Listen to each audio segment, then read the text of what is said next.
It's time to sit back and relax with your favorite drink. And listen.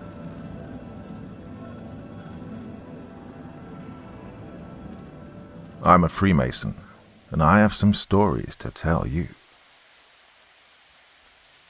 Part 1. Why would a man break the oath he took when he became a Freemason, you might ask? Well, things have gotten pretty scary before the lockdown, and I need to have my testimony somewhere for the world to know what's really happening. Well, I'm sure that you've heard a lot of conspiracies about the Freemasons, how they rule the world. This one's true, actually. Or how they have clear proof of the existence of extraterrestrial life, or how they sacrifice goats in the darkened light of their temples for the one they worship blindly. Oh, and the one I like the most is when they run naked in the forest as part of some deluded rituals. Most of these are, of course, false claims thrown by the media in our faces, just so that we can stay occupied with imbecile discussions. However, what I have to tell you is much worse. I've seen and heard things unimaginable and, in some cases, unbearable for the human mind. Now, I'll not get into Masonic history, how and why it appeared, and what was its initial purpose, and all those other things, because, well, you can find that online. Although some of it has been a little altered, just to make them look good. I'll start my story with the initiation ritual, what happened before and after that, how I was accepted, and the sheer terror that I went through in my first visit to the temple. I'll not tell you where I'm from, because I can easily be found if I tell which Masonic lodge I'm part of, and from what country. Although I can say I'm located in the southeastern central part of Europe. For the time being, I'll tell you about the start of my journey, and if there are people who are interested in hearing more, I'll tell you more. For example, the story of when I ran across a rather odd version of the Bible and the crucifixion of Jesus, or the real story of the 27 Club, the actual ritual you have to perform when you want to have money, fame, and talent in music, but you have to give a certain something in return to a certain someone. Or I can tell you about the moment when I was really scared when a special guest was invited into our lodge to give a Masonic lecture about, well, I'll tell you that some other time. The main reason I got into Freemasonry was because one of my teachers at the Academy of Sciences I currently do research in is a Freemason, and he took a liking to me and asked, after 2 years of gaining each other's trust, if I'd like to be part of an organization who has the sole purpose of bettering the world and the individual. You must excuse me if some of this text sounds wrong, because English is not my main language, but I'll try my best to feed your curiosities with the proper use of this beautiful language. I then asked him if this is an NGO or research group, so that I know whom I'm speaking to and what my conduct and behavior should be when I went there. He said it directly. No, son. This is a Masonic lodge I'm talking about. You'll learn new things. Things that not everyone can learn or know, because they must remain hidden to prying eyes. Now, we're looking to bring in a few bright young people, such as yourself, because we're beginning to grow old and weary. Can't do our duties properly. I mean, son, look at me. I'm 92 years old. I could die tomorrow. And I need someone to take my place. Who can that someone be other than my best student in this whole academy? Professor, thank you for your kind words. I have to say that you have my full attention and my curiosity. But, at the same time, I've heard throughout my life all these crazy stories about the Freemasons. So I don't know what to say. I'm sure you heard about the fact that we are Satanists. Or we can talk to the devil, am I right? Or maybe we can talk to the dead as well. Imagine if I could talk to Einstein right now, or to Marie Curie, Nikola Tesla, or Tartini, Beethoven, all the greats of classical music.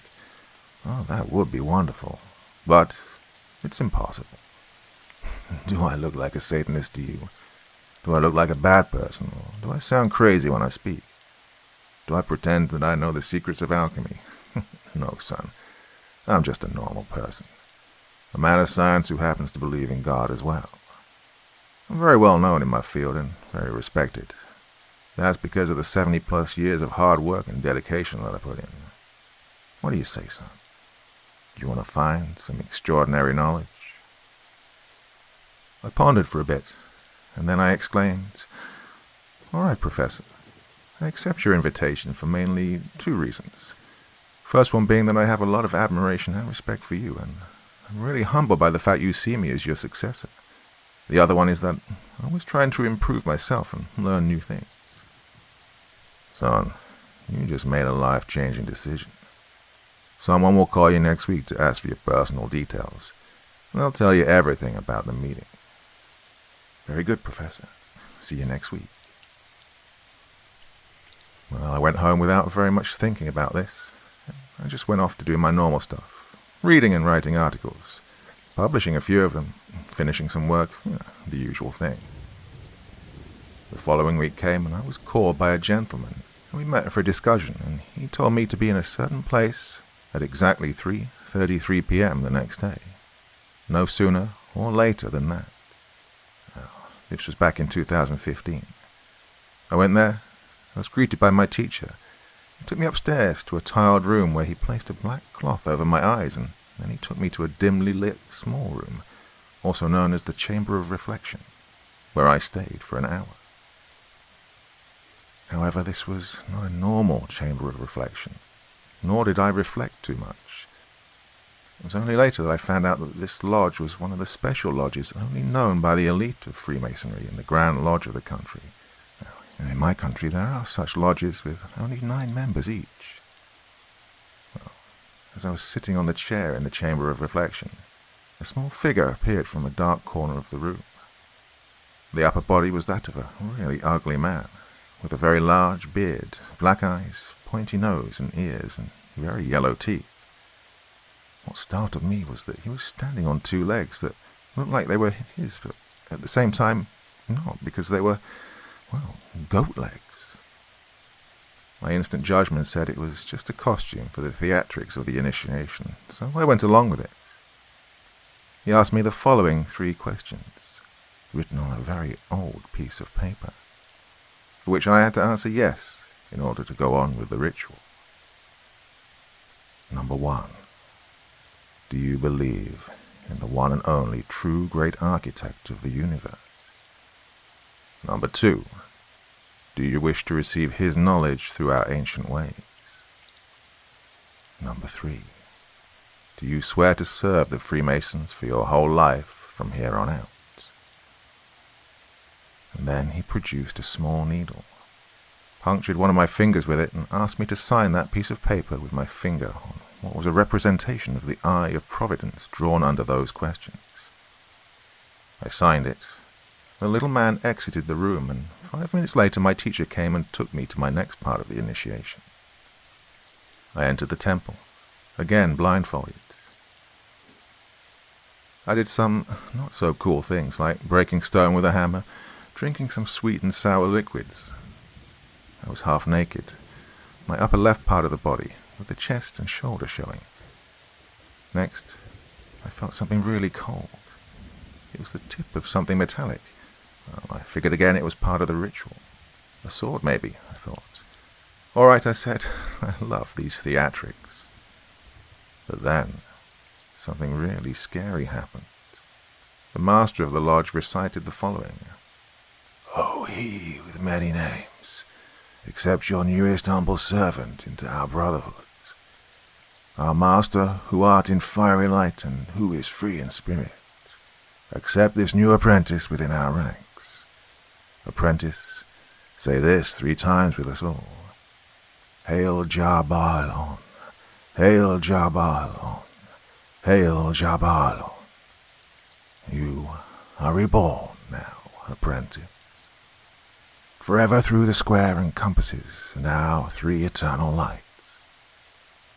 Well, at this point my heart was pounding, and then they took the blindfold off, and what I saw was that everyone's swords were raised, making a circle around me with just a small opening.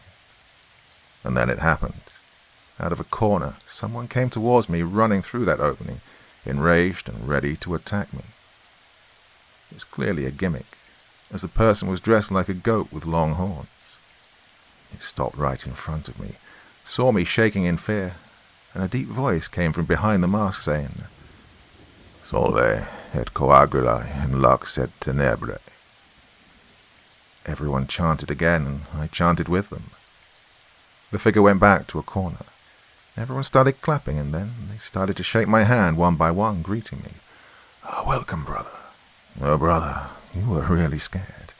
Don't worry, this is all part of the initiation. Welcome, brother.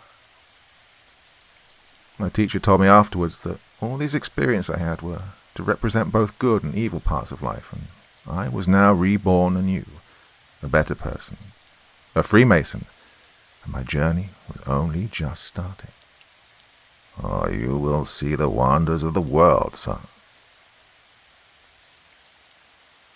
Part 2. The Pripyat Grand Lodge Visit.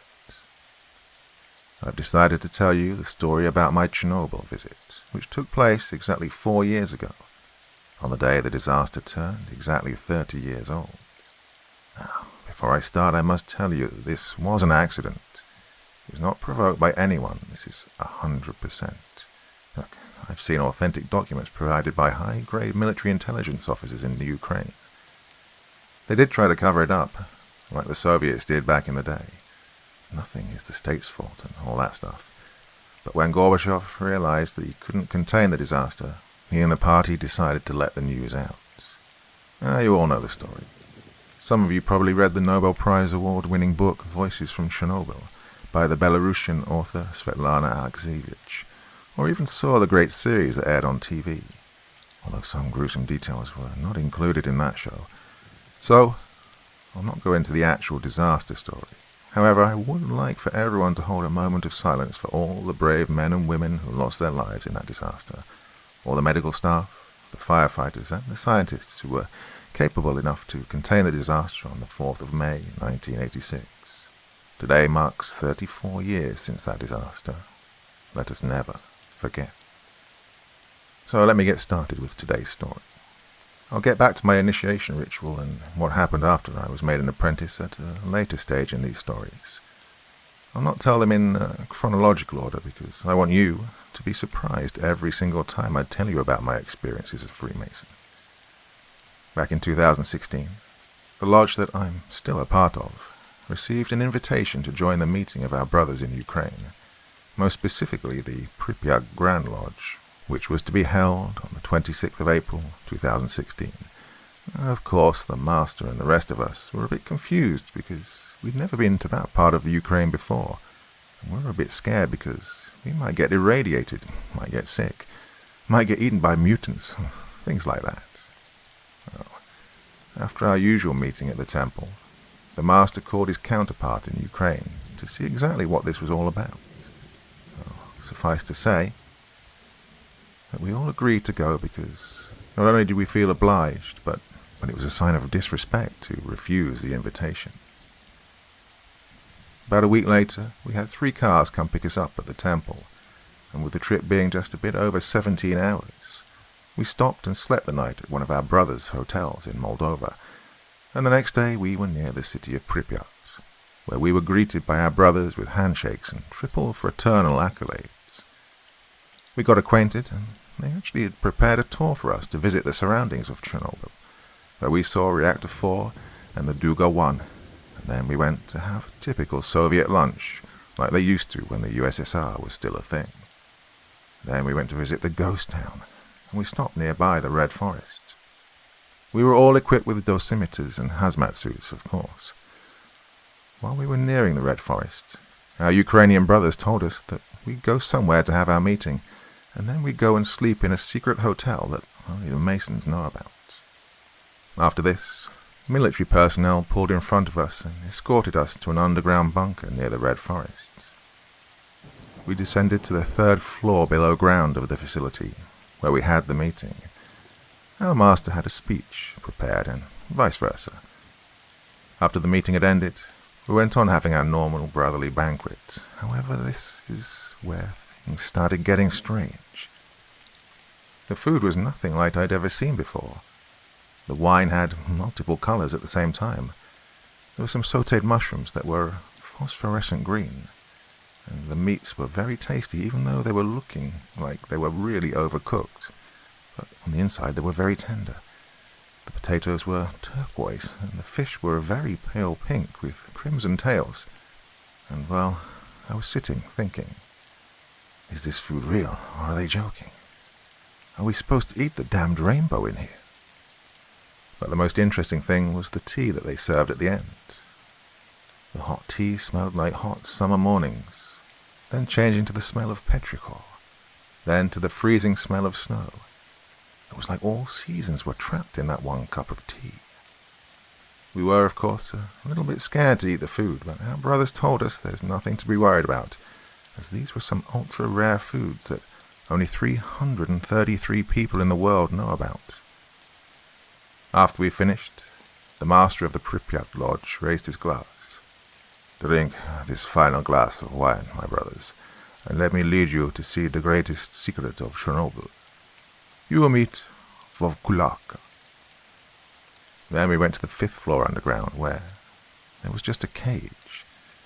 Inside it, there was a man.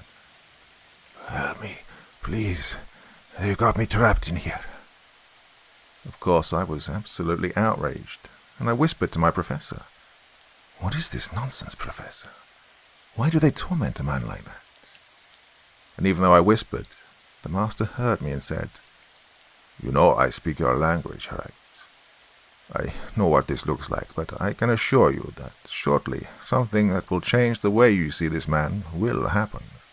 And then he started chanting some Latin phrases, threw some liquid on the man, and then claws started growing out of the tips of his fingers. Hair growing everywhere. His clothes were slowly tearing apart. The man seemed to be turning into something else, something not of this world, something unholy, evil, and unnatural. Soon, razor-like teeth started growing from his mouth, his eyes turning a dark shade of crimson red. His metamorphosis was complete, and the man was no longer a man, but a huge, monstrous type of wolf. Mortals, one day I will escape this prison, and I will kill you all. Mark my words. You have had me confined for the last 400 years, since that day that I tore apart your lands. I will escape someday. I will end this world in blood and fire. I was absolutely petrified. I stood still for the next 10 minutes or so. My teacher, though, was as calm as they come, meaning that this was something usual for him. I was left wondering how many horrors there are in this world, what things exist here, what darkness lives on this world with us. The master took out another liquid, threw it on the creature, and it started shrieking, letting out sounds not of this world. After that, it turned back to that man again, and we left. Well, still in shock, I asked, almost crying, "What was that? Why don't you just kill it?"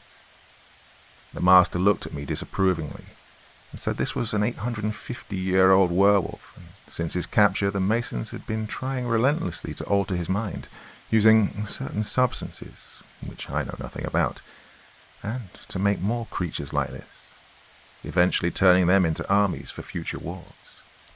Ah, yes, I know we have all this technology now, and we can make robots and whatnot, but these guys have a lot of secrets. If they kept him for so long, he must be very valuable to them. Maybe immortal, who knows?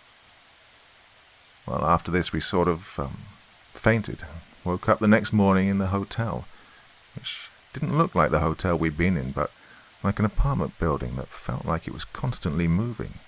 And no, I was not hungover. On my table in the room, I found a note saying that they wished us a great trip back home, thanking us for accepting the invitation and hoping we could meet again, sooner rather than later. Also that there was a bottle of that tea wrapped up as a present. And to this day, I have never opened it. Well, until next time, stay safe and take care. Part 3. The Church of Ghosts. This story will take us back to 2018, when we had our international meeting, which takes place every 5 years. Well, by now I was used to all the weird stuff going on inside our temple, and of course outside of it, where the secrets of the world lay dormant for the normal people, but not for us Freemasons. Our meeting 2 years ago took place in a very beautiful hotel in Prague, in the Czech Republic. This was one of those that's filled with history. The walls and chandeliers have seen extravagant parties taking place and people in really expensive clothing attending and drinking the finest and rarest of drinks. I met a lot of powerful Freemasons at that banquet, people very well known in the world, some of them running multi-billion-dollar companies. I learned a lot of things that they do research on, things I could not even imagine had existed, and of course I was left in awe with the topics of certain discussions at that party. I was accompanied by my mentor, the professor, who had decided back in 2014, as you well know, to show me the wonders of the world. Oh, too bad that we have different views on what that means. Usually at banquets like these, nothing out of the ordinary really happens. It's mainly just a bunch of people in black suits talking about various scientific topics, improvements in certain industries, or the evolution of technology in the coming years. But at the end of that party, my mentor took me outside the hotel to have a talk. "Son, let's go out for a bit. There's something I need to tell you." "Of course, Professor." "Son, tomorrow at midnight there's a place where we'll go from our lodge. It's just the two of us and the master. Now, there'll be some very powerful and influential people at this meeting." "What is it this time, Professor? Vampires? Czech monsters? The dark god of Czech beer? What?" "You're very funny," he said, ironically. "No, we'll have this meeting in a church 200 kilometers from Prague, in the village of Lukova. As I understood from one of our brothers that flew in from the United Kingdom, this church is a bit different from the rest of the churches in this country. Why, I don't know. I guess we'll see tomorrow night what's going to happen." "Okay, Professor. I understand and I won't ask any more questions. Sometimes I like to inquire a lot about things because I'm a very curious person, as you know." "Well, be careful, son. Curiosity killed the cat." "But satisfaction brought it back, Professor." Well, the party ended and we went to sleep. We woke up the next day and went for a walk in the beautiful city. And I can tell you, without a single shade of doubt, the Czechs have the best beer in Europe. We went to see the St. Vitus Cathedral, the Charles Bridge, the astronomical clock, Kinsky Palace, the Prague Castle, and the old town square. These were the wonders of the world for me. And we, of course, got to see the hidden parts of each and every location, parts that the public was not allowed to see, because, of course, that's how things are supposed to be, in the opinion of the Freemasons. Then we went back to the hotel, changed into our usual black suits, black tie attire, took our aprons and gloves, and we went outside the hotel at about 9 p.m. to meet the driver who would take us to the church. We got there around 11:30. That left us with 30 minutes of free time in which a brother from the Czech Republic told us the story of the church. Well, the St. George's Church was built in 1352, but in 1968 the roof collapsed during a funeral, so it was very much abandoned up until an artist decided to make things more interesting in 2014 by adding mouldings of people on top of which he placed some sheets to make them look like ghosts praying. Brother Heineck went on. "Dear brothers, let's go inside. But before that, there's a table here at the entrance. Please, each and every one of you, take these metal blocks and keep it with you until the meeting is finished. Welcome to the Church of Ghosts." Well, the master, the professor, and I looked at each other, wondering what these were for. We proceeded to take these metals, which were roughly 500 grams in weight, and they were, of course, triangle-shaped. We went inside, and we were startled by the silhouettes standing still in the darkness. Then our Czech brothers rapidly lit some candles, and we got to sit down next to the figures. I was a bit uneasy because I don't really like being alone in a church at night, even more so when the church is old and creepy and filled with mouldings that resemble people. The master of the Prague Lodge started. "Dear brothers, Welcome to one of the most exquisite meeting places for people like us. I hope you all had a great time at the party yesterday and got to see our beautiful city. Please, place each of your metals in the lap of the molding next to you and leave it there until we finish this meeting. Then, of course, we started having the speeches. After half an hour or so, after midnight, all the candles went out, and a cold wind started to blow inside the church. The floor was creaking, and a very thick fog started rising from under it. Then, I felt something moving beside me. I turned, and at my right side, the head of the ghost was turning towards me, staring at me with its non-existent eyes. I screamed, and then a voice from out of time began to speak. Brothers, dear brothers, do not be afraid. We come in peace. We are the Freemasons of the Grand Lodge from beyond time. We have been here for many, many eons, silently watching you to see if you're doing your jobs properly, and we could not be prouder than we are right now. Greetings to everyone who came from different parts of the world. We are very happy that you are here with us tonight. And then another one started. Brothers, you will experience something tonight you have never experienced before. Please place your hands on our foreheads and let us take you to a journey of magic throughout time.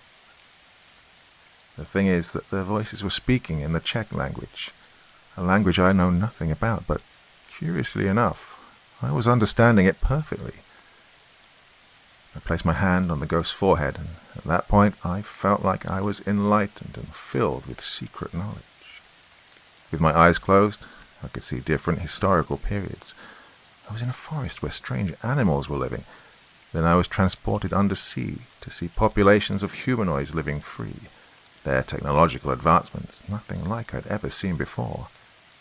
I saw kings and queens, empires falling, kingdoms of long-forgotten dead gods, ruins of cities in the sky, strange civilizations visiting our planet. But then, everything stopped, and a man with a white hood on his head, a large staff in his hand, and a grey beard stood in front of me in a tent in the desert. Hello, traveller. Give me your hand. I did so without even questioning him. Then he took out a very strange object. It was like a red-hot stone, almost like coal, but not quite, and he placed it in my hand. I squeezed it, and when I opened my hand, all that was left was a red light floating around my palm. I looked at him with inquiring eyes, and then he took out from a bag in his pocket a very odd powder. Then he placed the powder inside the red floating light, and with his scepter smashed it, yelling, "Priya, Priya!" And a large explosion occurred, knocking me over, but not hurting me. I awakened some minutes, well, at least for me, later in the church with my hand extended. In my hand there was the metal block, but its color had changed.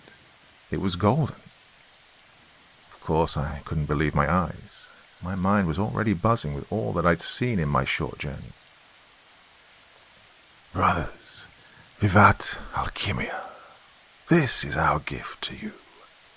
Please be careful on your future journeys and take this gold home with you as a way to always remember your experience here tonight. So long, dear brothers. I checked my watch. It said 6:30 a.m. I looked at the gold triangle. On it was the representation of the exact same ball of light I'd held in the palm of my hand. The sun came up in the sky, and everything was back to normal. We went back to Prague, none of us saying anything for the next few hours. We just sat frozen and bewildered, with our magical gold in our hands. I was seeing not only the wonders of the world, but also the riches of the world. Part 4. The Horror at Hoya Forest. I used to be one of those people who did not believe in the supernatural. Monsters, demons, vampires, and all the things that should not be. However, for the past 6 years I've been constantly proven wrong, and I was shown by forces beyond my reach and understanding that we are not alone. We were never alone, and we will never be alone. I've seen things that can churn your stomach, that can make your heart stop beating or even question your existence. This time I'll tell you about one of my vacations that I'll never forget and that I wish I could take back. As you know from the stories you've heard so far, strange things seem to follow me ever since I had the fortune to become a Freemason. No matter what happened, I always managed to stay lucid and keep my composure until the very end of these strange occurrences. For us Freemasons, summers are usually off. We don't have any kind of official gatherings. However, we do meet like friends in the white meetings, as we call them.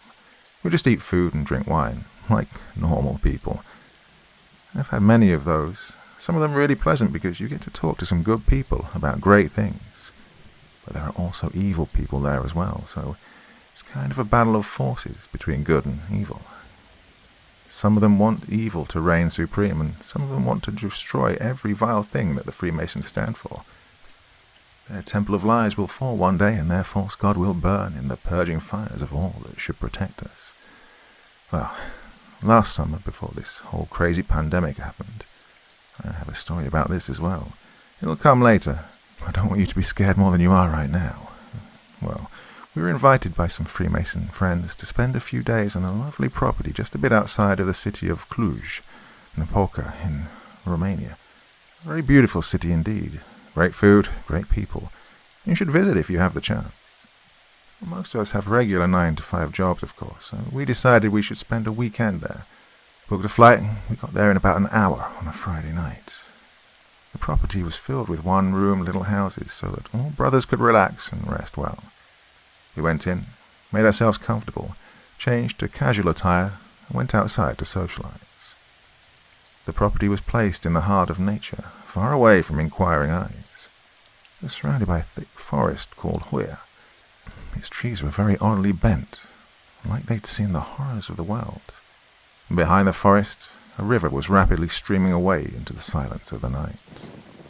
I'm a really big fan of barbecues, so it was my idea to not go to a restaurant in the city. Instead, we should have a nice barbecue done at the property, by ourselves, because it'd give us a better vibe, given the whole rustic scenery. Everyone agreed, and we proceeded on lighting the thing up. After a few hours or so, when we were almost ending our small party, we heard screaming voices echoing from the woods. Unaware of the dangers we would face later on, so me and 4 other brothers took our flashlights and decided to go and see what the screaming was and where it was coming from. I was scared to see what terrors the night would bring upon us because the things we'd faced in the past were absolutely horrifying. As we delved deeper into the forest, after what seemed and felt like most of an eternity, not knowing what fate we would have, we were starting to get closer to the source of the screaming. As we were approaching, we started seeing the river, and on its edge there was a woman wearing a white dress that seemed to be made out of clouds, almost vaporous. And then she turned. Her face was the whitest white I'd ever seen. Her eyes were so dark they could have looked straight into your soul, leaving you a petrified statue. The most scary part was that on her face was what appeared to be some sort of black blood dripping down from her eyes. She started coming at us hastily, so we started running, but when we turned around, another 4 women were there, mid-air, floating, and watching down on us, almost like the hunter, and that we are the hunted. The creatures of the night needed to feed. I know some of the Eastern European legends, and so given that we were in Romania, I remember hearing stories about the so-called Ilia, which were spirits of tormented women who only wanted to prey on men, making them go absolutely insane. The legend says that you must not speak to them, nor say their name. So they started singing and dancing in circles around us. 2 brothers started crying in absolute fear, and the rest of us were mesmerized. Then, like touched by grace, I snapped out of it and yelled, "Do not look at them, and close your eyes." Said and done. Except for one of our brothers. His gaze could not turn away from the spirits, and then one came close to him. "Would you come with us, handsome?" she said, slowly caressing his face. "Yes, I want to," he said, not even finishing his sentence. They raised him up in the air, and then they disappeared with him into the depths of the dark forest. "No," I yelled. "Brothers, snap out of it. We have to go after him." We started running like madmen, not knowing where we were going or what fate awaited us. We started the search, looking for houses in the forest, for lights, for a single trace of our brother. And before we knew it, morning had come. The first rays of sun shining shyly, almost afraid to enter the forest. After our searches came to no avail, we found our way back to the houses and decided to rest for a couple of hours before going back to the woods.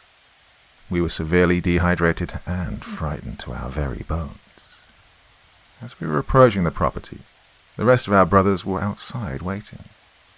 "Hey guys, we're back. You would not believe what happened to us," we yelled collectively, almost running out of breath. They all stepped aside, revealing our lost brother sitting in a chair, with his head lowered and, well, his physical appearance was changed. His hair had turned white. He looked like he'd lost 20 pounds, and he was almost a vegetable. He could not speak. All he could do was mumble incoherently. We told them what happened. They were in shock, but they also knew what horrors lived with us in places where we, humans, should not go, and they understood the grave situation we were in. We all decided, though, to stay a few more days. We called the ambulance. We invented some story about how he'd woken up like that because, obviously, we couldn't say the real story. They took him to the local psychiatric hospital for tests, where he is still confined to this very day. After a few days had passed, the doctor called one of us, and the diagnosis was severe schizophrenia combined with dementia. The doctor told us that our brother was having hallucinations about 5 women who were trying to take him away from the hospital. And other times he would just dance by himself in a padded room. Oh, brother, I'm sorry we could not save you. Truly sorry.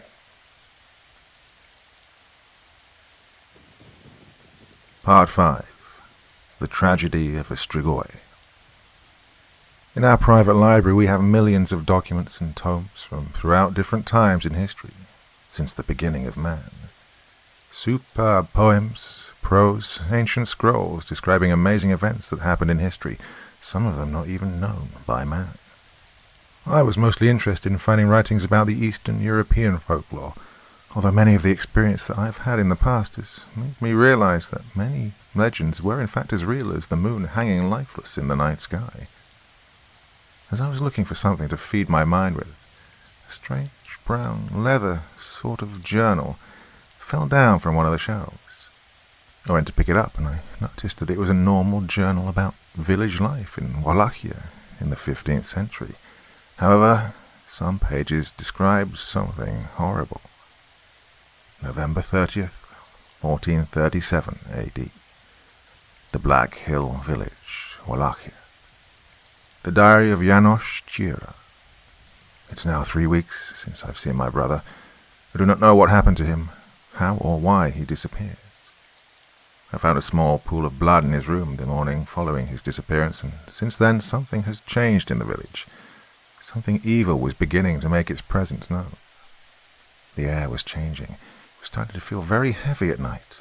A mysterious mist was slowly enshrouding the city under the dead eyes of the moon. People started disappearing regularly, almost every week, their screams echoing in the night. Doors were bolted shut. Garlic was hanging outside every house now, and slowly the village was turning into a graveyard. I decided to hold a meeting with the rest of my companions at the Lodge of Eternal Light so that we could see if we could discover what was going on and if it could be stopped. The evil cut clean at its root. Brothers, I have called you here tonight to put an end to this insanity. Something is taking away the village folk, and it's our duty to make sure that this has an end. Have any of you seen anything out of the ordinary lately, besides the obvious screams and bad omens floating around in the village? Brother John, you may speak. Yes, sir. Last night I was doing my nocturnal round on the streets. I felt some presence walking behind me when I was turning corners, its steps doubling mine. Every time I turned, no one was there, so I started running to see if it would follow me. I heard the steps running after me. I turned my head for a second, and when I turned it forward again, an unnatural shape was standing in front of me, and it said to me, "Mortal, I will eat your soul and drink your life right here and now." Standing in fear, I started praying to God, while the thin silhouette was laughing mockingly as tears fell down my cheeks. "Do you think your petty God will help you? Do you think a faceless, cruel God cares for a pest like you humans, who know only to kill each other in meaningless violence and endless wars? Your God is dead and heaven is burning." "Then how are you still alive, John?" "What did the creature look like?" I asked. "My only salvation was this little bottle of holy water which I threw in the face of the creature, and this silver cross which I got out, pointed it like a weapon towards him, and he started shrieking and hissing, covering his eyes at the sight of the cross. Oh, sir, the creature was thin, very pale, its eyes an evil shade of red, he had claws and his mouth was bloody. His teeth were sharp and he was bald. He was a living dead, a creature risen from the grave in the night, only to consume human flesh and blood. This was a thing of evil, sir, a strigoi. We must find where it sleeps and kill it, sir, and we must do it quickly or there will be more deaths." "I understand. Thank you, John." Every one of us in the room stood aghast at the hearing of such troublesome news. We had never experienced anything like this, and we were not prepared for a battle like this either. We'd heard about the strigoi from the elders of the village, but we did not take it as true, only as a story. We knew we needed stakes, torches, silver crosses, holy water, and cloves of garlic. And now I knew my brother had been killed by this vile, sickening monster, and I swore to avenge him, even if it meant that I had to give away my own life. The plan was to trap the monster in the village square, so we drew a large circle with flammable material so that we could light it up by shooting an arrow from the roof. 2 of our brothers offered themselves as bait for the strigoi. Night came and our brothers waited in the middle of the circle, looking like they were repairing something to not give away the plan. We had men standing on top of roofs ready to show the arrows, while I was waiting patiently in a corner, ready for attack. In the silence of a night that seemed eternal, a figure appeared behind one of our brothers in the circle, enraged with madness. Before an arrow was shot, our brother was ripped to shreds.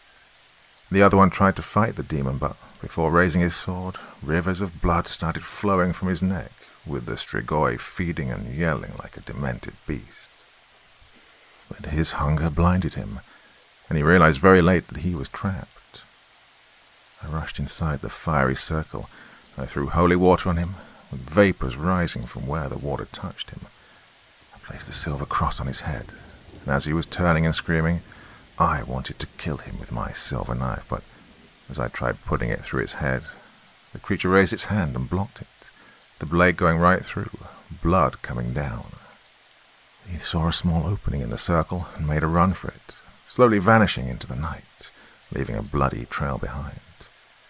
I yelled at my men to follow the trail, with me leading them. 5 hours later, tired and with almost no energy left in us, we arrived at the entrance of a cave.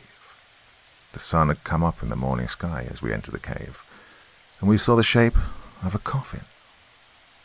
"We found its resting place. Men, take the coffin out and take the lid off," I yelled. Inside, the creature lay dormant, unaware that it was nearing its end. Its hideous apparition, the vile aura surrounding him, the miasma coming out from inside the coffin made us all retch.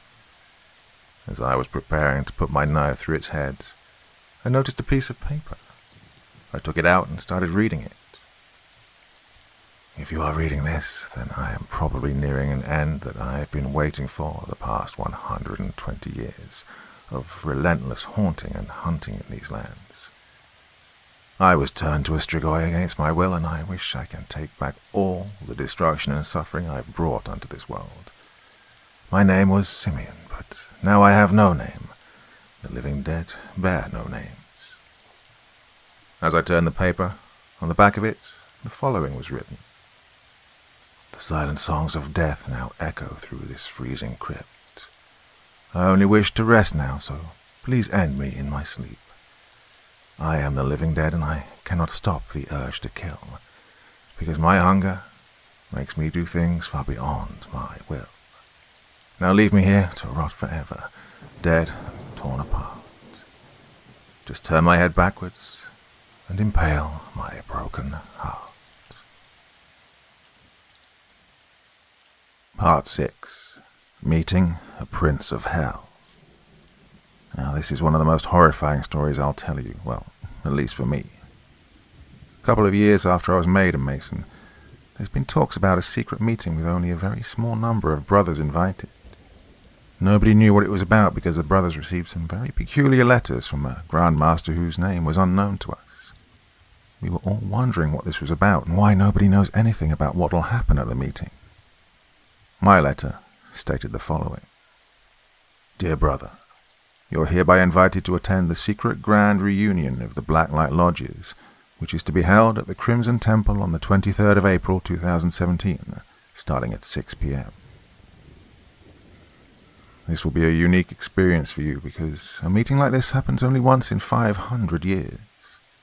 You've been selected as one of the 23 brothers to attend this meeting, due to your fast rising to stardom inside our organization. Please do not have precious metals, religious objects or artifacts, watches or money with you, and dress only in black. Do not bring your apron and gloves with you, as you'll be given a very special set upon your arrival at the temple. Thank you for taking part in what will be the event of your lifetime. With admiration, IMSLH Anoli Morst. I made dozens of phone calls, emails, text messages to some of the most influential Masons in Europe. Nobody knew who the master that sent us this letter was. All they knew was that he was real and we must not miss the meeting or else we would be burned between the columns. Now this is a procedure Freemasons use only in extreme cases, when a brother has done something so bad that their presence is no longer wanted inside the Masonic temple, and the consequences can be very bad. A few days passed and the big moment came. Some of the most powerful Masons in Europe were present, and that made me ask myself why I was chosen to be here. Clearly no one knew me well, as I was a very discreet presence, and I didn't want to be a rock star inside the Masonic temple. So much so that the professor was not invited at this meeting, and I couldn't get a hold of him that day, meaning I was left prisoner to many questions as to why I was ever accepted into the Masons in the first place. Now, I know some of you think that to be a Mason, you have to ask a Mason, but what you don't know, or didn't know until now, is that the lodge that I am in is very different than the regular ones. The rules of admittance are different, the clothing is different, and the rituals differ very much. Well, anyway, the meeting was about to start and we all formed a queue outside waiting to enter the temple. I was the last to go in, with the thought that the master who was taking charge of the ceremony would be late because I hadn't seen him outside. So I was surprised to see a very big man, a person that, of course, looked human, a normal person, taking helm of the meeting. Welcome, brothers. We will begin shortly. Before we do, I know that there are some of you who want to give speeches before I have the final input, so please, go ahead. Nothing out of the ordinary at this point. 3 brothers had speeches on the lives and times of the Freemasons during the Spanish Inquisition. The second one was about a more esoteric field, white magic versus black magic. And the last one was about how, in his opinion, we could bring people back from the dead. Well, this guy was a scientist working in a secret military compound in the Carpathian Mountains. His eye was twitching when he was speaking, and he was thoroughly convinced that everything he was saying was achievable. I decided not to judge because of all the crazy things I'd gone through. I mean, right now bringing people back from the dead was another topic that the Freemasons could successfully experiment on. Well, after everyone was finished, we tapped the floor, as we usually do because we're not allowed applause. Thank you, brothers, for your wonderful inputs. I also do believe that it's just a matter of time before we'll be able to use black magic inside our temple as a way of protection against the one who wants us destroyed. Now, at this point, all the candles in the room turned to a purple flame, while the man raised himself from the seat and then let out a diabolical chant. Infernal lights, show them my truest form. And then he transformed so fast that one might say the man was never there. I'll try telling you how this demon looked, although I feel a sense of dread and my hands are sweaty and shaking just thinking about it. The demon had 2 lateral horns that went sideways from where his ear should have been. He had 2 additional horns starting from his forehead and going back. His eye sockets were 2 bright flames, while his mouth was breathing steam between those sharp fangs that he had. His whole body was engulfed in flames, and where its stomach should have been, it was only an infinite black darkness, with tormented screaming of lost souls coming out. His torso was somewhat like a huge bloody mouth with 1 eye in its center, an eye that was moving rapidly up and down, side to side, like it was searching for something, searching for another soul to add to its ever-growing collection. The demon held a fiery trident in his hand-like claws, and then he hit the floor with it, producing a hot wave that made us all feel instantly like we were in the pits of hell. A diabolical voice began. "Brothers, courageous brothers, I only come to you once every 500 years. Rejoice, rejoice. I am Mammon, one of the 7 princes of hell, your second leader after his infernal majesty. The letter you all received was sent by him, and he picked the ones with the greatest potential to do his bidding. I will now pick 3 of you, and I will grant you a few wishes each. So, Brother Neris, Brother Sarin, Brother Zeman, come forward. But know this, nothing is free in this life, so be careful what you ask for. I can only give material wealth or things that can produce it, and that's it." At this point, being absolutely petrified with horror, almost wetting my pants, why would you wish for something as insignificant as money? Your life is short as it is, and this gift is not for free. "Brother Neris, speak. What does your heart desire most?" "Majesty, I would like to be the owner of the most powerful bank in the world and to gradually become the richest man that has ever lived on earth." "So be it. This will cost you 15 years of your life. A fair trade, I might say," said the demon. "Brother Sarin, you." "I wish to own an island. I want a fleet of the most expensive cars in the world, huge mansions, businesses that make hundreds of millions of dollars, and I want my family to have money for 200 generations from now, without risk of going bankrupt." "Very well. 30 years of your life is the price. This means you only have 40 more years to live, and then you will come live with us, deep down in hell. Brother Zeman, you're the last one. This better be good." "Master, I wish to own all the gold in the world. I wish to have trillions of dollars. I wish I could buy off everything. I wish that my money could feed the greed machine of humanity and—" Before finishing, the demon yelled, "Silence! We have a non-believer here with us, an intruder, a false brother, someone who wants us destroyed. You, over there." He pointed towards me, and I was absolutely sure that he would cast me to hell for eternity. "You, are you a true Mason or not?" "Yes, of course I am, with all my body, mind and soul.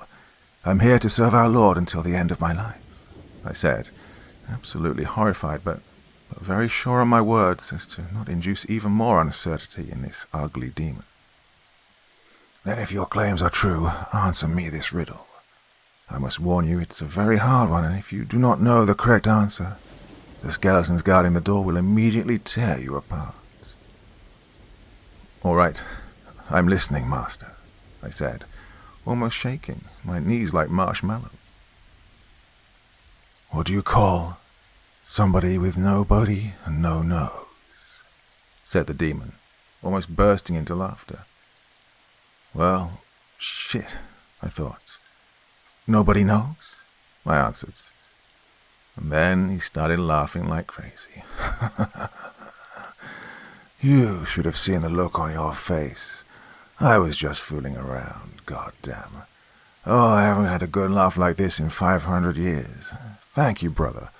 You are excused. You may return to your seat. I turned around, thinking, God, I almost pissed myself, and this beast is in the mood for stupid jokes. Although I wonder, why did he pick me specifically?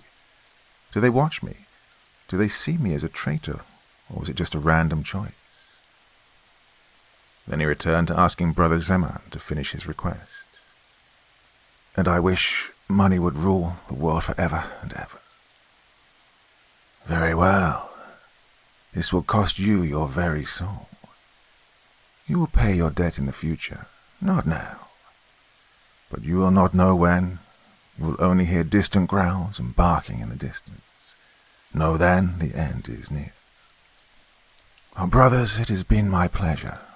I must return home, where I will send your regards to the princes of hell. It's been a pleasure.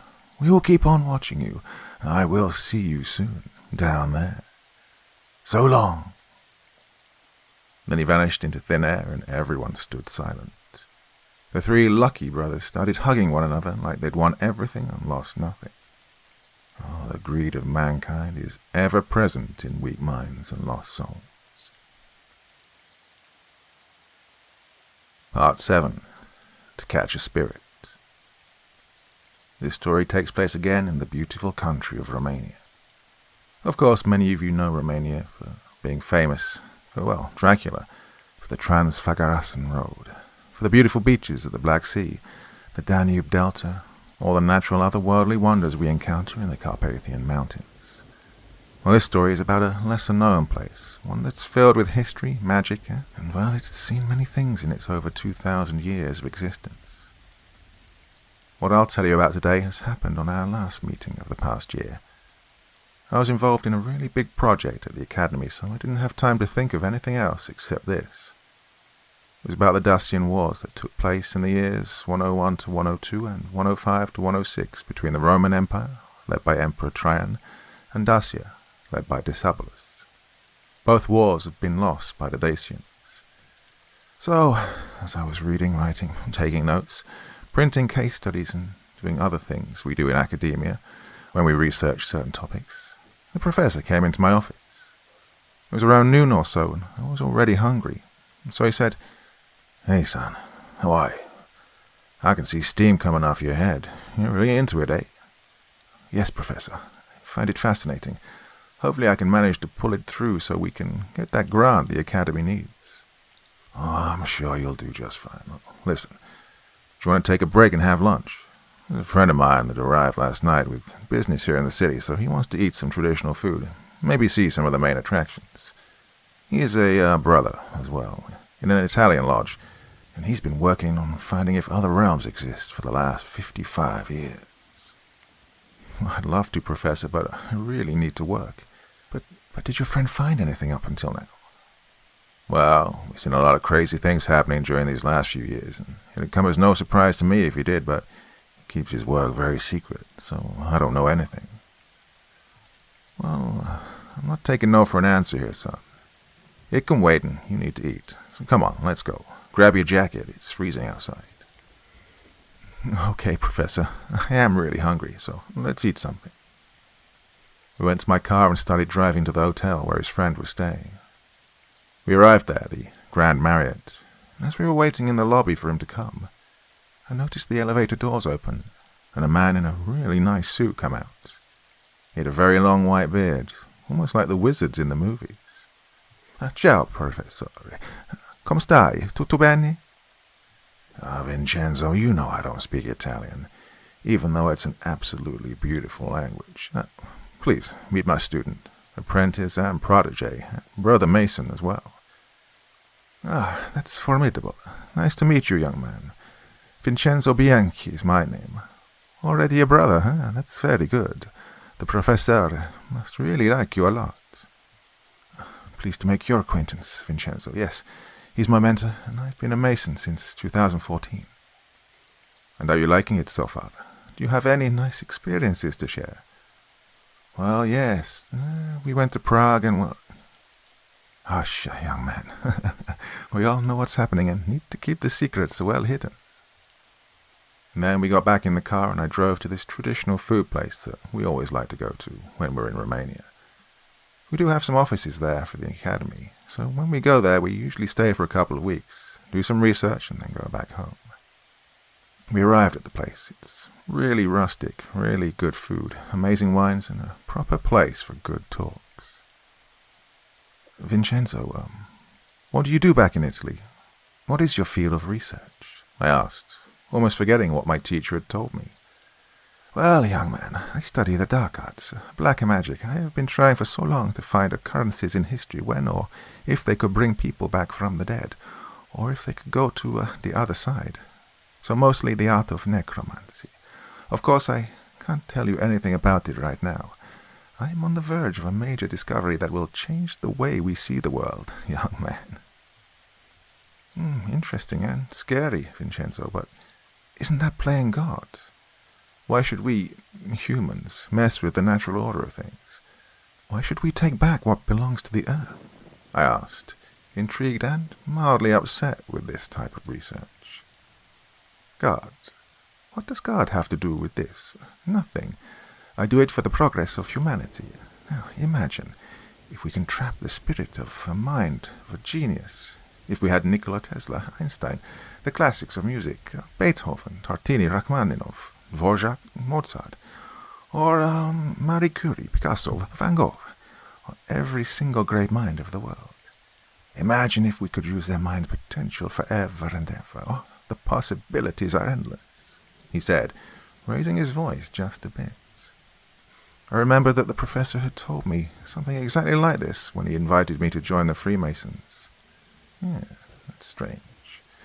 And then the professor's phone rang, and he started speaking. Yeah, hello. Yeah, good to hear from you. Yeah, of course we can. Yeah, we leave next Sunday, so we can be there on Friday and leave straight from there. It's a bit cold for that. Yeah? No, my apologies. I didn't mean to upset you. Yes, I understand. What's going on, Professor? I asked, seeing him a little startled. We have a meeting next week at the Sampai Regia in the Orasti Mountains. In the winter. Can you believe this? The invitation came from the Dacian Draco Lodge, and these brothers are very attached to the old ways, so we'll be wearing wolf heads and old Dacian-like furs on us. I mean, it sounds very nice, Professor, doesn't it? But it's not like we'll have the meeting outside in the night. Huh? Surely they must have a really nice temple up there, I said with Vincenzo just listening and watching us. Well, it's exactly what they want.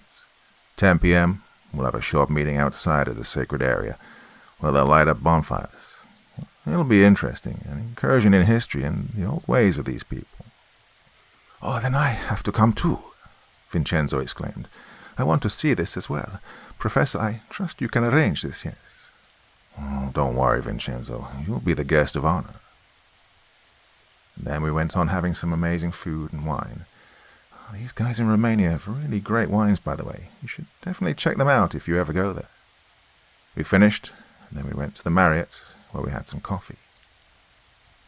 Vincenzo, see you soon. Come over to my office if you have some free time. We'll chat more. We all shook hands then and went on to our homes, and the days gone by. And then Friday morning came. We had the driver pick us up, and we picked Vincenzo up and went on a 6-hour trip to Sampai. We arrived there around 5 p.m. Our brothers from the Draco Lodge were already having fun. They had barbecues going, smoked cheeses, meats, the traditional turika and palinka. Everything was absolutely amazing. Professor, this is really nice. I really like it here. Yes, son. Good place to be. Vincenzo, you having fun? Si, certo. These Romanian brothers are so nice with us and very hospitable. Really nice people, Noroc. Oh, by the way, Noroc means cheers in this context, so good luck. And so the night came. We stopped the party and went to have the proper ceremonial meeting at the sacred zone. Each of us were given a large wolf's head, which looked very real, and some furs to keep us warm. The bonfires were burning away in the night, and the stars were looking down on us. We were sitting on these very old wooden chairs, traditionally decorated by our brothers, and the master of the Draco Lodge stated, "Welcome, brothers. Thank you for your presence here. It's very good to have you with us tonight. We invited you to come here because we wanted to show you how one of our rare meetings looks and what the nature and the Carpathian forest sound like at night. We have a very special guest with us tonight, coming from Italy. Welcome, brother." And so they all started chanting in the Romanian language. I understood some of it, but not all. Then a mild wind started blowing. The leaves were rustling, and we started hearing all the animals in the woods howling and chirping, making their normal animal sounds. Soon we were surrounded by wolves, deer, bears, wildcats, boars, birds. They were all looking at us, studying us. "Brothers, here in this part of the country, we are one with nature. We never disturb them, and we are bonded to them, so it's like a symbiosis between man and nature. A very beautiful thing," said the master of the Draco Lodge. The animals returned to the woods after they'd finished their research on us, and we returned to our ceremony. "Professor, this was amazing." "Yes, sir." But before finishing, my mentor collapsed violently on the ground, gasping for air. Professor, are you all right? Talk to me," I yelled with tears in my eyes as Vincenzo's eyes turned white and he started chanting old Latin words. But the professor was gone, dead to the world in the darkness of the Carpathian night. Then a black smoke started rising from his body into the air, and Vincenzo was chanting more rapidly and more loudly, and the smoke seemed to stay in one place, like it was obeying Vincenzo's calling. "What is this? What are you doing?" I screamed, not understanding what was going on. "This is the spirit of the professor. He knew he would die tonight, so he asked me to keep his spirit here for a few more years, because he's not ready to leave this realm yet." Then from the night, a voice thundered, "Brothers, I'm still with you in spirit, even though my body is laying there on the ground. Brother Vincenzo, I have seen the other side. It's a cold place, filled with tormented souls and infinite screams. The knowledge you search is there, but it's extremely difficult to get it." Vincenzo then yelled at me, "I can't keep him any longer. Go over there in the shed and get me the large glass ball. Hurry up." Said and done. I ran and retrieved it and placed it under the spirit. He then chanted one more time, and the spirit was trapped inside the ball. A black smoke with small thunders inside. So he was, indeed, a necromancer. He did know, after all, how to talk to the dead or control their spirits. "If we ever let him out, young man, he'll go to the other side and will suffer for eternity. We must keep him in a very safe place. I will take him with me to Italy and put him in the Vatican hidden temple with the rest of the artifacts."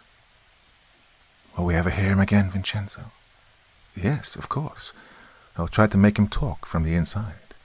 If he ever needs you, you must come to Italy." "Without hesitation. I'll come as fast as I can." The next morning we arranged for the body to be sent back home, where I arrived soon after. I made all the necessary arrangements for his normal funeral to be held properly, and after that we gathered at the temple to mourn our beloved brother in a Masonic funeral ritual. Gone, but not forgotten. Thank you for everything, Professor. Part 8. Welcome to the years 3142, 5793, and 12375. About 2.5 years ago, I went to an international event that was connected to my research. You've probably figured it out by now, but I'm a historian. So, this event took place in Geneva, Switzerland, and its duration was 3 days. First it was history, then physics, and the last one was just networking between the two groups, meaning cocktails, food, and talk. And I was happy to see my friend, Dr. Ume Makito, an absolutely brilliant researcher who actually works at the European Organization for Nuclear Research, as senior researcher and physicist dealing with theoretical physics on simulations and the predictions of black holes appearing on Earth. "Ume, is that you? What a pleasant surprise," I yelled, scaring him. "You scared me. You know I get easily scared, but it's good to see you. We haven't seen each other in 10 years. It's been so long. I attended your lecture yesterday. It was really good, and I really liked how you made those smooth transitions between historical periods," Ume said, with his eyes red from almost getting choked to death. As I extended my hand to shake his, I tried to see if he was a brother, so I did the secret handshake, and he responded. "Ume, since when?" I asked him. 3 years ago. Now, listen, do you want to have dinner tomorrow night? There's something I need to show you. I discovered something that will blow your mind." Oh, man, why does this always happen to me? Please tell me it doesn't involve demons, witches, or dancing skeletons. He took me aside and whispered to me, "Cut the jokes. This is really big. I will not tell you now. See you tomorrow at 8 p.m. at this address. I have to go to CERN right now. It was a pleasure, as always, Tomodachi." So he wrote an address on a small piece of paper that he tore out from his notebook, and then he left. I just wandered around the city after that, then went to my hotel, had a glass of whiskey, and went to bed. Next day, after I'd made some visits in the city at some friends I had there, I went on to meet Ume for dinner. Well, the food was great, but at Ume's request, we didn't drink any alcoholic beverages. Not even a glass of wine. Come on, Ume, you're exaggerating. Trust me, it's better that we stay focused. You'll drink whatever you want when you get home, but for tonight, we must stay absolutely 100% focused on the task ahead. Come on, let's get the check and leave. Time is of the essence. After we'd paid for dinner, we got a taxi to where Ume said he had his secret laboratory, where he did experiments outside of work, and they were, well, kind of forbidden.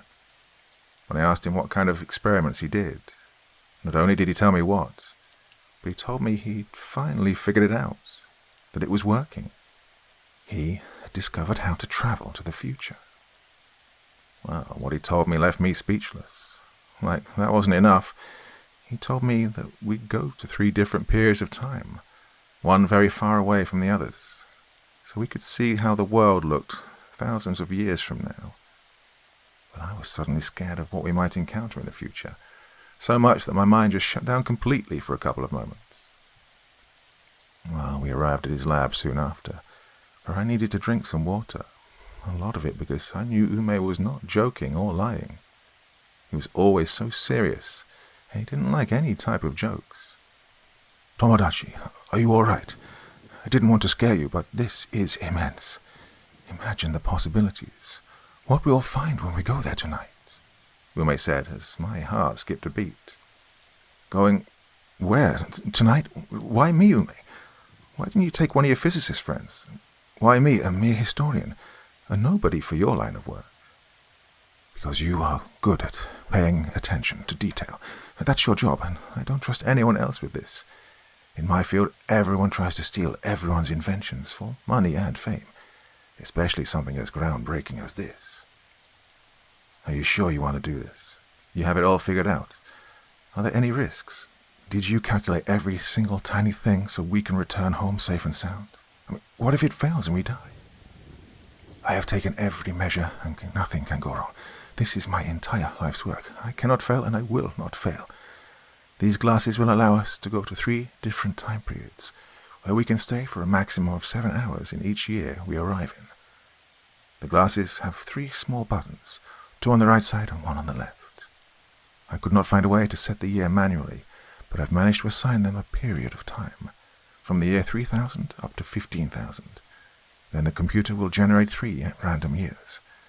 I managed to tie both glasses together so that we can travel exactly to the same time, day and year, and we will arrive in the same place in every one of those 3 years.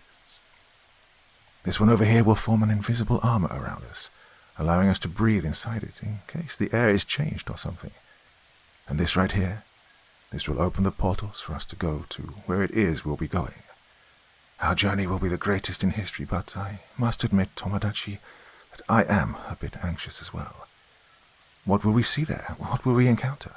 When we get back, this will be the most important discovery in the history of mankind. Promise me you will come with me in this journey across time. Imagine what we can learn, achieve, and see with our very own eyes. More so, we will be the first 2 people to ever travel through time." "I'm very scared, Ume. but knowing the hard work and dedication you put into your work, as well as all the struggles you've faced until now, to be where you are, I will come with you, but my question is, do you think they'll ever let you go public with this major discovery?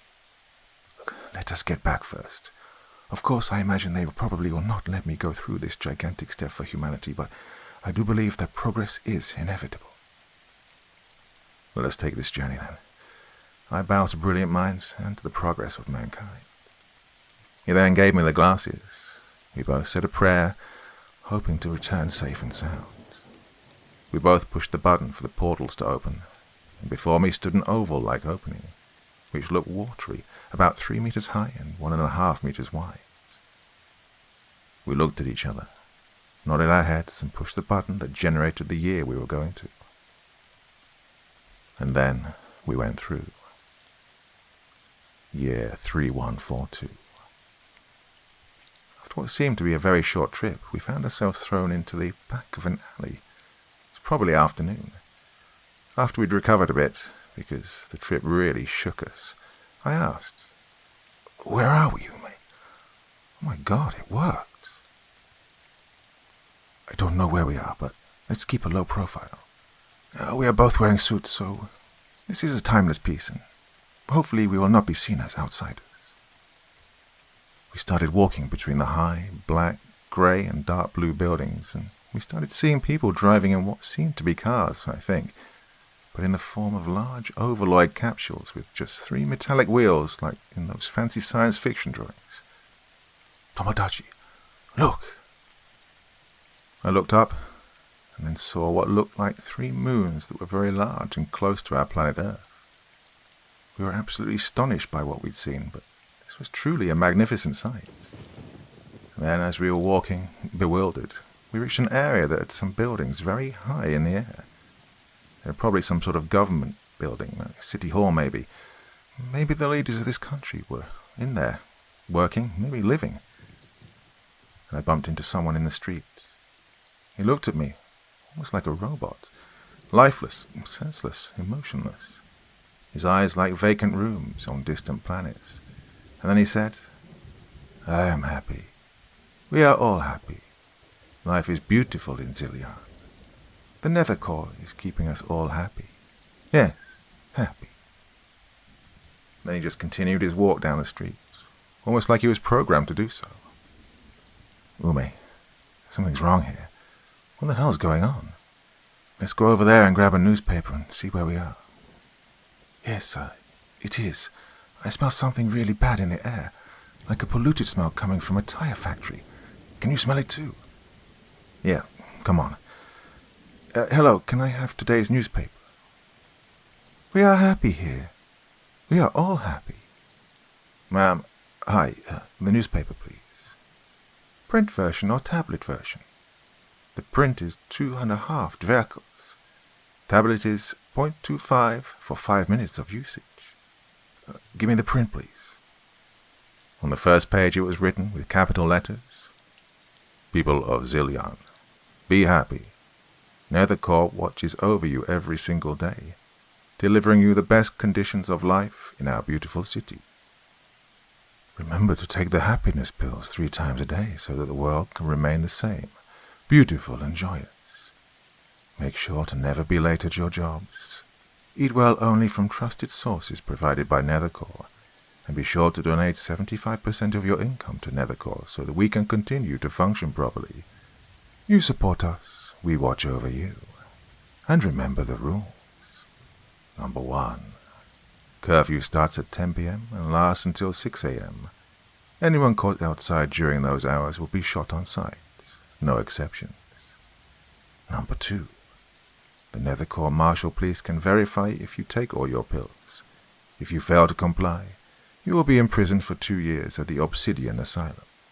Number 3. If you try to leave the city without permission, you will be arrested and transferred to the Nether Core Pharmaceutical Facility, where you will help at the fabrication of the happy pills. In other news, Earth One's population is being kept at 200 billion people, due to Nether Core's population control policy. Do you want to work for Nether Core?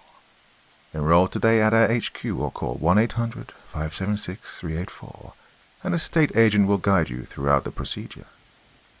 We predict that Earth 3 will be colonized in the next 15 years, so we can live happily over there as well. Tomodachi, snap out of it, Ume said to me as I was left to my own thoughts. God, is this how the world will be in the future? A totalitarian state that controls 200 billion people? Oh, it can't be. Hey, have you ever seen those movies where groups of rebels save the world from totalitarian bastards? I'm sure evil never wins. Now, come on, let's open them up and move to the next year, whatever year that may be. Ume, this is too much to take in. Come on, we only have 30 minutes left. Time goes by faster here. Now, push the button. And so, I did. Year 5793. We arrived in the middle of a war. As soon as we landed, we were greeted by a military man with a huge weapon. I'm General Burrows. What the hell are you guys doing dressed up like that? You crazy? Lieutenant Colonel Masterson sent you, yeah? Fancy-ass suits. Now, go over there in that shack and change. Hurry up, soldiers. That's an order. We looked at each other and did as we were instructed. Oh, nice one, Ume. We'll die here. We don't even know how to aim these things. Well, I'm sure we'll get a hang of them. We have to act the part. Keep the glasses on no matter what. Let's go. General, can you brief us? What are we up against? Said Ume, trying to act like he was in the military for all his life. Are you out of your mind, son? What do you mean, what are we up against? Lost your memory or something? Look, in the greatest war of mankind, we almost defeated Nethercore, but before we could claim victory, their leaders flew out to Earth 4. Before leaving, they released the virus they've been working on in their subsidiary asylum. That was all a cover-up for human experiments and other atrocious things. So, they released this virus called Desolation. Wiped out 99.98% of the world's population. Nethercore still had the population control going on, although they finally allowed us to be 300 billion people. Well, after the plague started, only 60 million or so survived, and the rest died immediately, right on the spot. And some of the 60 million, well, the plague changed them into some sort of humanoid mutants. More than that, it had the same effect on the fauna and flora of the world, so, well, some of the animals and plants started mutating and adapting themselves to live differently in other environments. So, you know what? Just get in that car and let's go to battle. You'll see it with your own eyes. General, Ume said, we have a confession to make. We actually come from the year 2018. Back home I'm a physicist and my friend is a historian. We've never held a weapon in our hands before, so it's most likely we'll die. Burrows looked at us with unbelieving eyes, and he said, none of my soldiers are going to die, goddammit. What? You didn't go to the army 3,000 years ago? What were you doing? Sitting in offices all day, reading charts and drinking coffee. You're with me now. You'll fight with me and we'll win this war. You understand? Look at me, both of you. Do you understand? Yes, we both said. Yes, sir, not yes. Say it. Yes, sir, we will win. You're goddamn right we'll win. We drove through the barren wastelands for approximately 7 minutes. When we got to where the rest of the team was stationed, General Burrows introduced us to Major Henriksen. Henriksen. Found these two wandering back of the base. Say they come from 2018. Dressed in suits, for God's sake. Teach them how to shoot the thing, will you? Yes, sir. So, guys, basically you pull the safety off, you aim for the creatures, pull the trigger, and a large energy ray will come out of the gun, all right? Now, the recoil is kind of strong, so keep your legs firm on the ground and your arms as well. Got it? First wave's coming. Move out, Burrows yelled. And then, well, I have seen monstrosities. 4-meter tall, disfigured human-like mutants. Enormous 3-headed lizards with shiny razor-like teeth. Giant bats in the sky. But the craziest thing were the flying whales. Absolutely gigantic. 20 meters long and what seemed to be the sort of electric shield surrounding them. We started shooting and we almost fell down at the first shots. There were about 100 or so of us, shooting at these things. The lizards and humanoids were the easiest to kill because they were slower than the rest. The bats were very fast, changing directions when they saw us taking aim. I managed to shoot some lizards and humanoids down. Ume did so as well. The hardest ones to kill were the whales, because their skin was very hardened. You had to shoot 3 or 4 times just to hurt them. And they were fast as well. Second wave's coming. What the hell? This never happens. Damn, they're coming too fast. Fall back, everyone. Fall back. Burris yelled at us. Let's get to cover. We were getting pretty scared as we turned away to run, and Ume tripped and fell, breaking his glasses. Oh no, Ume, I said with tears in my eyes. There's no time for that, Tomodachi. We can't do anything about it. Come on, let's go. He started shooting again, this time at some dog-like mutants. Their eyes as red as blood, and they had spikes growing out of their backs. Only they were twice as big as normal dogs. After a few hours of shooting and killing the beasts, we saw that our timer only had 5 minutes left. Ume, there's only 5 minutes left. Here, take my glasses and go. I'll stay here. Do you think I want to go back now, after all I have seen, after all of this? My friend, you must go alone to the next journey and see how the world is. I will stay here and continue fighting. Maybe we will win, or maybe not. Who knows, but I will find a way to leave a message for you to find when you arrive in the final year. Maybe you'll find me again, old and wrinkled, or maybe not. Just go, now, please. I'll find a way to let you know what happened. I'm sure these guys have a lot of technology that even I can't think of. So just go. It was a pleasure, my friend. Adios. Oh, Ume. So long, my friend. I pushed the button. The portal opened. I waved goodbye to everyone, and off I went. Year 12, 375. I arrived to what I first thought of as hell. There were powerful sandstorms swiping the lands, and everything was a ruin. Only hellish growls and fires in the distance. The earth had been scorched, and the air was 100% not breathable, and the planet we'd once lived on had no human life left on it. I was looking around with amazed sadness. I started to see a red flickering light in the distance, so I started running towards it. As I was approaching it, I saw that it was surrounded by a colorless shield, making it easy to see that it was a holographic message from my friend Ume. Dear friend, as promised, I have found a way to leave you one last message. After you left, we managed to kill all of those bastards that day. Even though we were absolutely drained of energy, we managed to do it.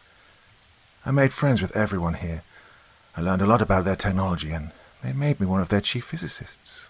Pretty cool, huh? So anyway, we continued the war for 8 more years, but our numbers were dropping. People were beginning to get sick and die, so we decided to fly to Earth 3. We barely made it out alive. We left in the year 6001, using some very powerful and fast capsules that sent us directly to Earth 3. I am one of the last ones leaving. What we'll find there, I do not know. I would have liked to see what it's like to go with you to the next and final journey before getting home, but, well, I think I got the better deal right. I'm going to another planet. Can you believe that? What you'll find in your last journey, I do not know, but I want you to return home safe and sound. I know you'll never be able to sleep the same again after what you've seen up to now, but at least it's better in 2018. Things are great in that year, even though there's still some crazy things happening. But at least you don't have to take pills that give you a false state of happiness, or, you don't have to fight giant and ugly mutants, right? Oh, I killed a lot of bats, by the way.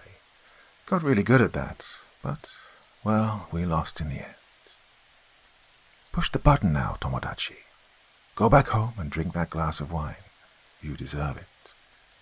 I wish I could come back with you, but I can't. Be safe, my friend. All the best. After hearing his voice for one last time, I pushed the button and the portal opened, and I went through, with tears in my eyes. Home, at last, and a glass of red wine in Ume's memory. Part 9. Vitam Aeternam. Even when you get used to seeing, hearing, feeling, and experiencing things that should not be of this world, there can always be some situation or occurrence that can shock you to your very bones. Well, this happened some 3 or 4 years ago, when we were invited to, of course, not in an official capacity, just as regular people, I guess, to a large dinner that took place in what looked like an abandoned castle, surrounded by a thick forest, almost looking like a place where you'd be lured in and then you'd never get out of. Well, of course, at that time I was accompanied by the professor, and, curiously enough, we were the only 2 people invited from our lodge. Now, I say curiously because usually the master is the one that gets the invitation to a certain event, even if it's not an official one. That made me believe that either the master was not welcome there, or that he actually attended some similar dinner in the past.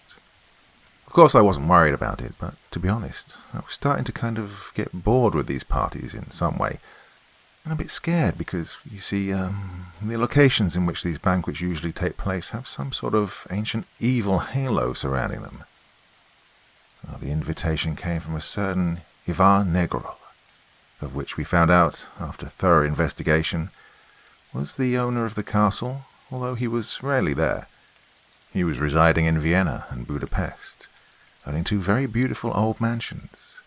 So he decided to come up to this castle and do a banquet, a feast or a dinner with certain individuals that shared his passions, whether history or numismatics, antique or collecting paintings.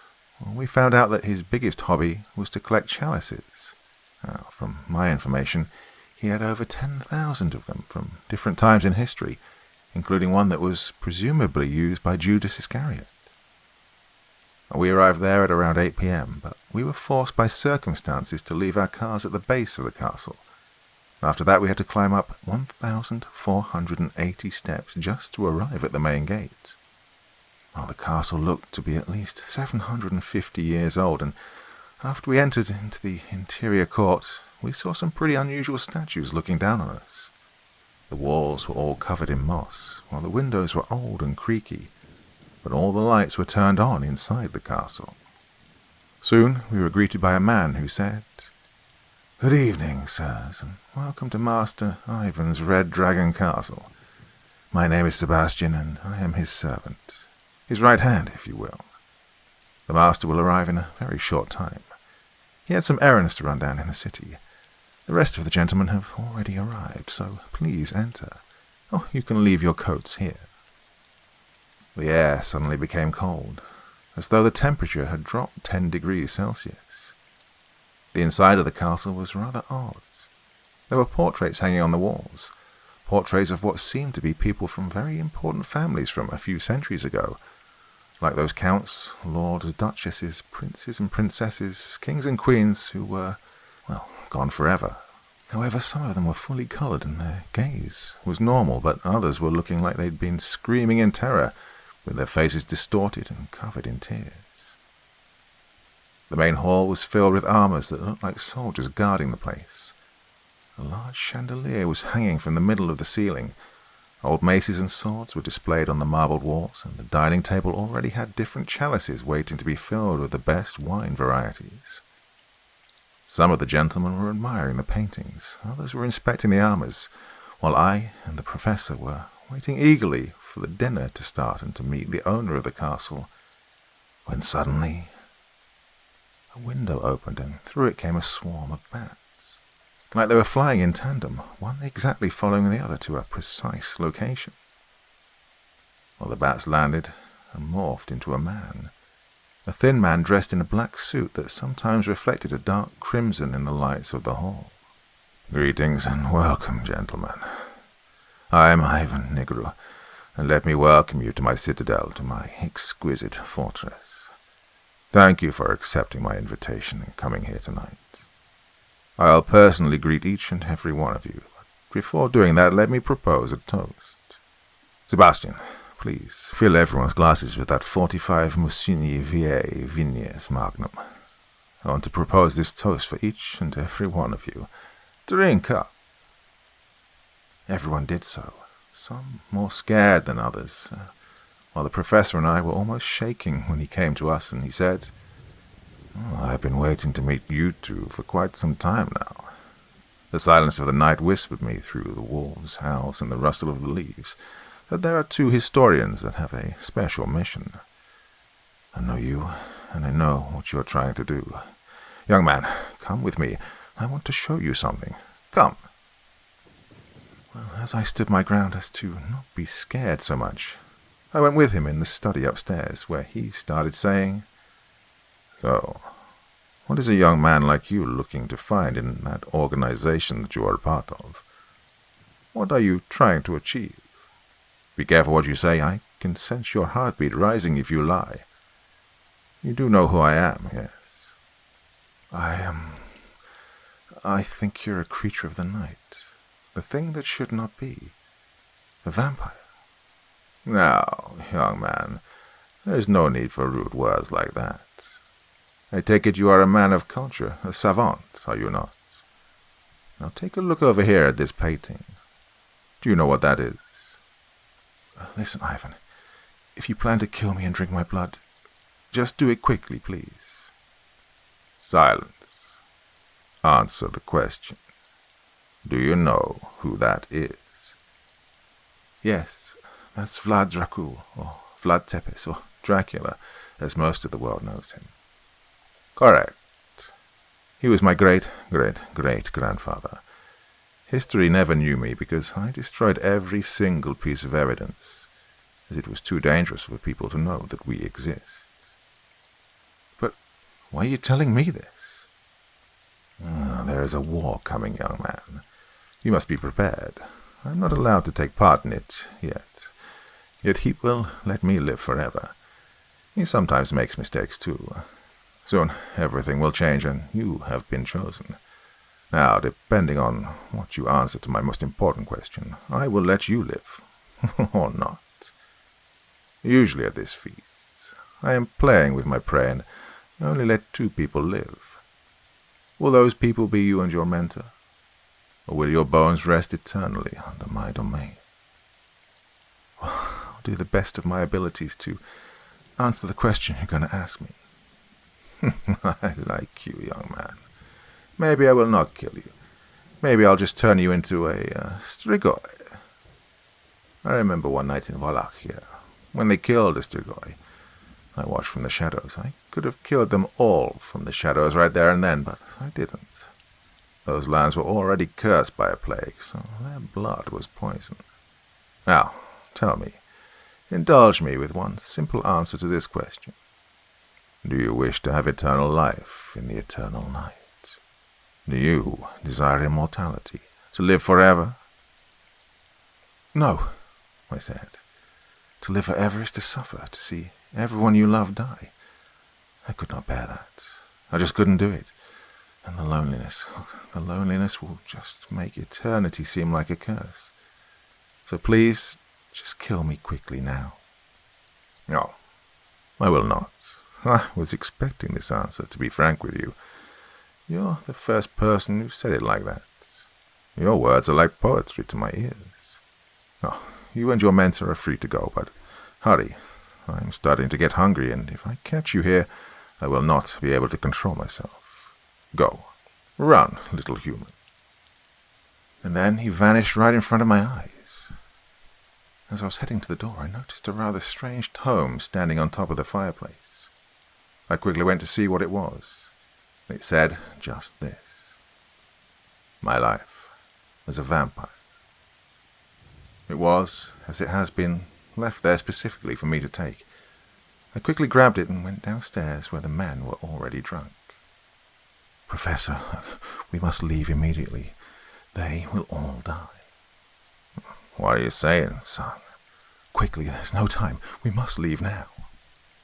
We started running, and as soon as we began our descent down the 1,480 steps, the screams started from inside the castle. Agony, desperation, the quick taking of a human life by a monster.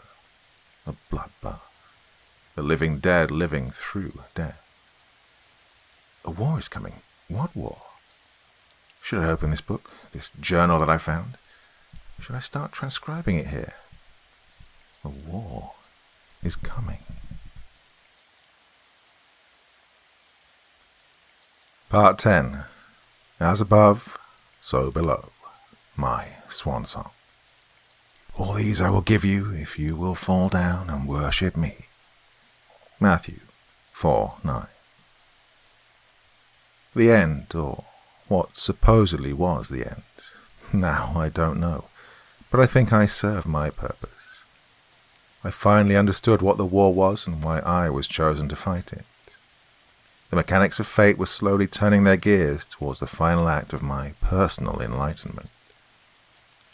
Sometimes in life, even though you don't know where you're headed, which way to go, or what the final goal of your journey is, there's always something, some invisible force, a hand on your shoulder that's guiding your steps carefully. I was never a religious person, up until this year, when, you see, something has changed the way I see things. Now, of course, like everyone else, I believed in my personal version of God, which for me is a combination of love, kindness and joy, and all of these together form the beauty of life. Am I right? The laughter of your children, someone who says they love you, or maybe when you surprise someone close to you and they really get emotional. All these small things are what life is all about, and I believe that each and every one of us has been put on this planet with a purpose, no matter how big or small. As above, so below. Well, these words make much more sense now. While the world has many religions with different views attached to them, there is always faith. Of course, some religions were violently applied in society in different parts of the globe throughout history due to the misinterpretation of man. Maybe some of you will say that the world would be better with no religion. Maybe that is true, maybe it's false, but, well, this story is not about theological debates or about arguing which religion is better. Let me tell you the story of my final meeting with the Freemasons. Ironically, this was the first meeting without the professor. So, I was a bit sad at first, knowing that my mentor and protector was now gone. What started as a usual day for me, going to the office, doing research on ancient Eastern European religions, was ironic once again. Just a normal day at the office, after which I went to the meeting with the Freemasons at the lodge. The meeting started, but something strange began happening. One of the walls began shifting to one side, revealing some sort of shrine, an altar, which I'd never seen before, nor did I know existed. Another secret revealed. But what was it for? Act 1. The Blood Oath. The master started chanting something that made no sense to me. It sounded like a demonic language. Now soon after that, the walls began changing and blood was dripping from the cracks. The eye on the main wall moved into a vertical position and started turning an angry shade of red while blinking rapidly.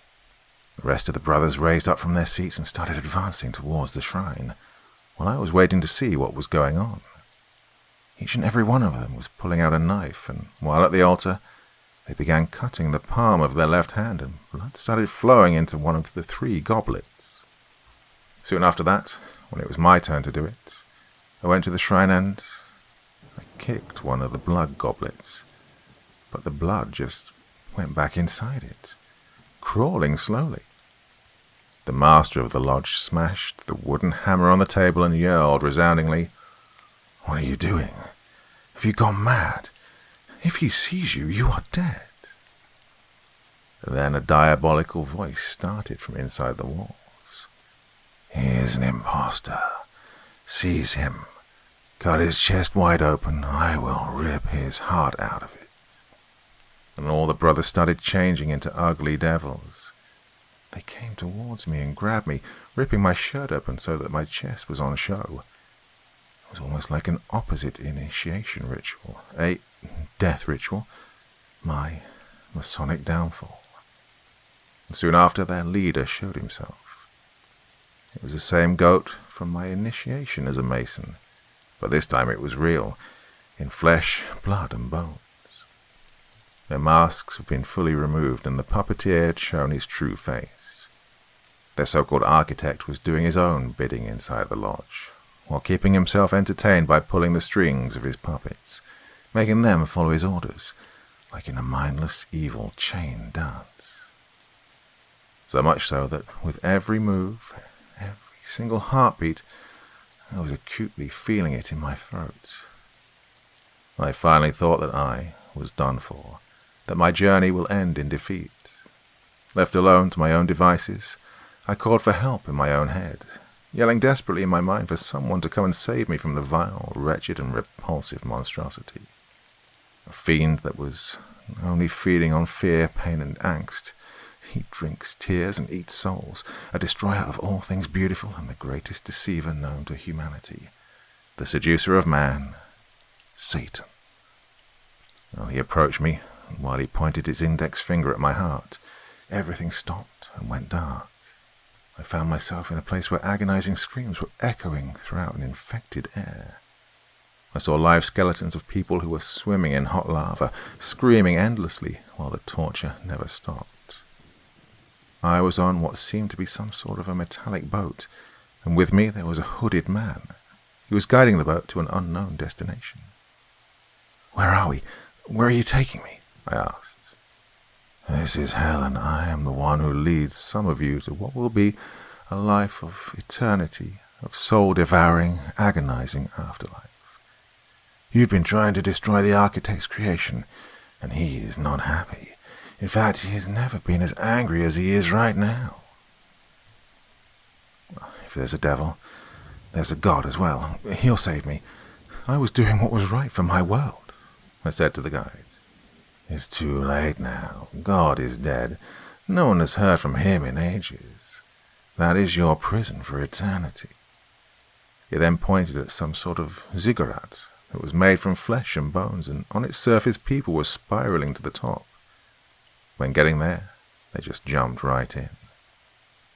"What are they doing?" "They go to the top always thinking that if they get there, they can find salvation.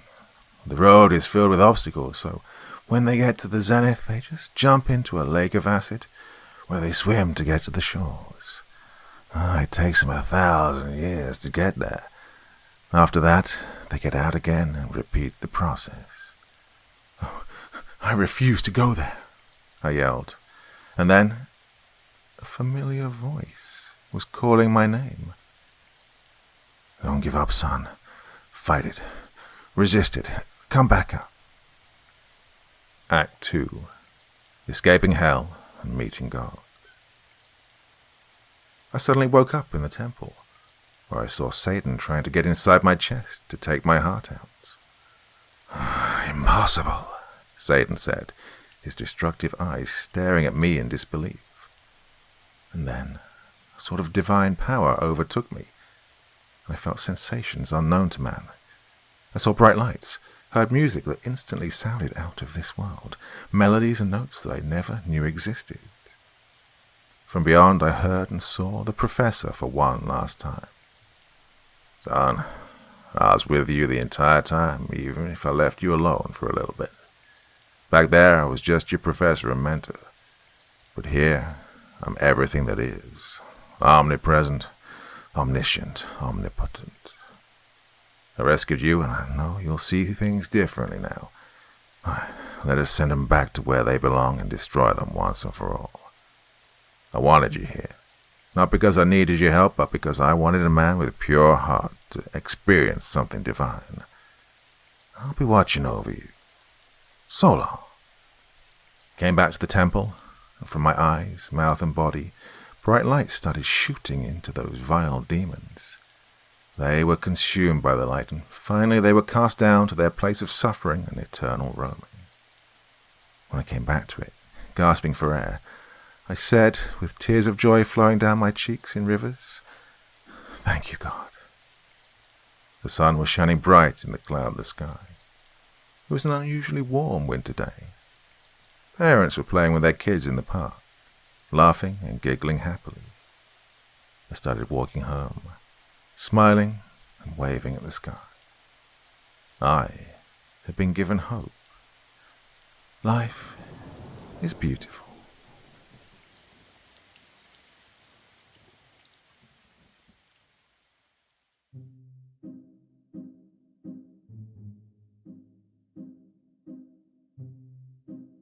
So there you go, all 10 parts of the story in one video as you requested.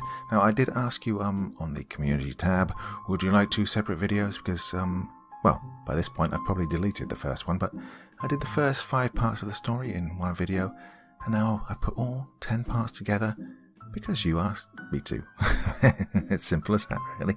So there you go, all 10 parts together in one story. If there are any of you who did watch the first one, look in the video description. I hope you did. It's probably too late now, isn't it? And you'll see that I did mark where the first video ended and the second one began. This really isn't making any sense, is it? I mean, by this point you've probably joined this video much later after the original one has long since disappeared. What on earth am I talking about? You know what? Enough for tonight. I'll be back again tomorrow. Return to the Vatican vampire story. You like that one, don't you? Yes, you do. Go on, admit it. Well, until then, very, very sweet dreams. Bye-bye.